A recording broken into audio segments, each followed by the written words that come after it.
नमस्कार दोस्तों, मेरा नाम है पुष्पेंद्र सिंह साग और आप देख रहे हैं ये मूंगफली का फील्ड है, मूंगफली का। और यहाँ पर आप देख सकते हैं इन पत्तों को अच्छी तरह से देख सकते हैं, धब्बे बने हुए हैं। पहले ये धब्बे पीले पीले पड़ते हैं, फिर बाद में काले पड़ जाते हैं और काले पड़ने के बाद में पूरे ये पत्ते गिर जाते हैं मूंगफली के। तो आप यहाँ देख सकते हैं ज़मीन पर इस तरह से ये पत्ते पड़े हुए हैं ज़मीन पर, और इन पत्तों पर भी काले काले धब्बे बने हुए हैं। तो इस रोग को कहते हैं दोस्तों टिक्का रोग। मूंगफली का सबसे भयानक रोग ये है, और इसके बचाव के लिए आपको सिस्टमेटिक फंजीसाइड के 3 स्प्रे करने पड़ेंगे। पहला स्प्रे करेंगे जब ये रोग आपको लक्षण दिखाई दे तभी, और उसके बाद स्प्रे करने के 5 दिन बाद फिर करेंगे 8 दिन बाद।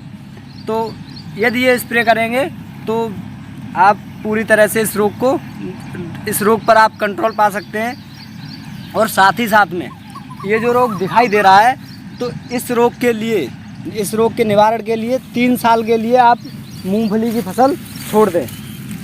मूंगफली की फसल उस खेत में नहीं करें, यदि करेंगे तो ये रोग पुनः उत्पन्न हो जाता है। और इस खेत में रोग है ये, तो पास वाले इस फील्ड में भी मूंगफली की फसल है, और इसमें भी आप यहाँ रोग देख सकते हैं। यहाँ पर दिखाइए, यहाँ पर आप इस रोग को देख सकते हैं कितनी भयावह स्थिति में है।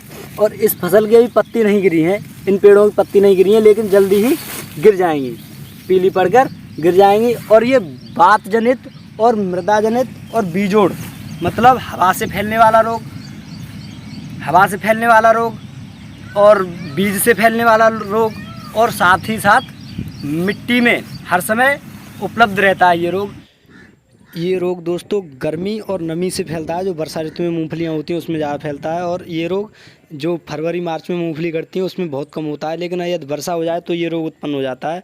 और इस रोग से निजात पाने के लिए, कंट्रोल पाने के लिए आपको सिस्टमेटिक फंजीसाइड का उपयोग जरूर करना चाहिए। और जब भी मूंगफली बोएं तो उससे पहले बीज को उपचारित कर लें बाविस्टन, वीटावैक्स या थायराम से, तो आप इस रोग से निजात पा सकते हैं। और यदि फिर भी दिखाई दे ये रोग तो आप स्प्रे करें, जिससे आपके फसल को राहत मिले। जब भी मूंगफली की फसल होगी उस समय पर इस रोग के लक्षण दिखाई देने स्टार्ट हो जाएंगे।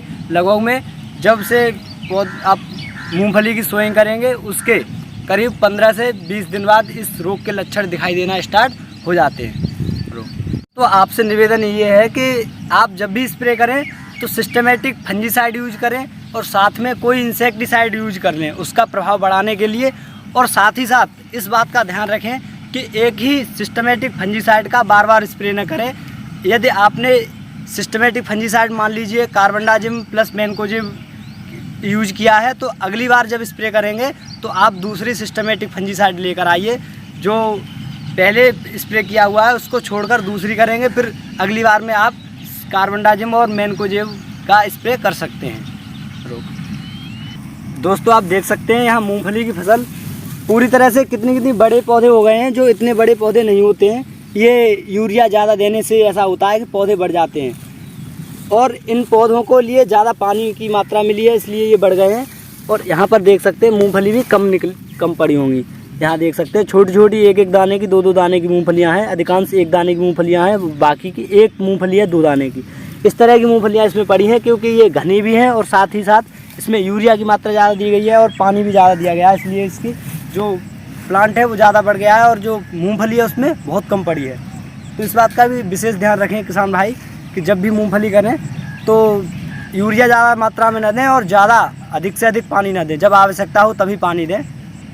तो आपके एरिया में भी यदि मूंगफली का रोग ये लगता है टिक्का रोग, इसको जो टिक्का रोग बोलते हैं, तो आप अपने खेतों में मूंगफली मत कीजिए। और ज़्यादा से ज़्यादा मूंगफली यदि कर भी रहे हैं किसी तरह, तो आप बीज के लिए मूंगफली मत उगाइए।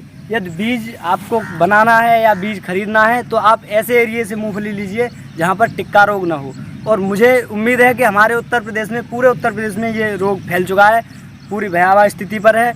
और आने वाले 2-3 साल में यदि मूंगफली की फसल लगातार होती रही तो इस रोग से मूंगफली में 50% नुकसान होने वाला है, क्योंकि इससे दाने भी बहुत छोटे छोटे रह जाते हैं मूंगफली के, और साथ ही साथ जो प्रोडक्शन रहता है वो बहुत ही कम रह जाता है, जिससे वजन की मात्रा बहुत कम रह जाती है मूंगफली में। धन्यवाद दोस्तों, फिर मिलेंगे कुछ नई जानकारी के साथ। जय हिंद।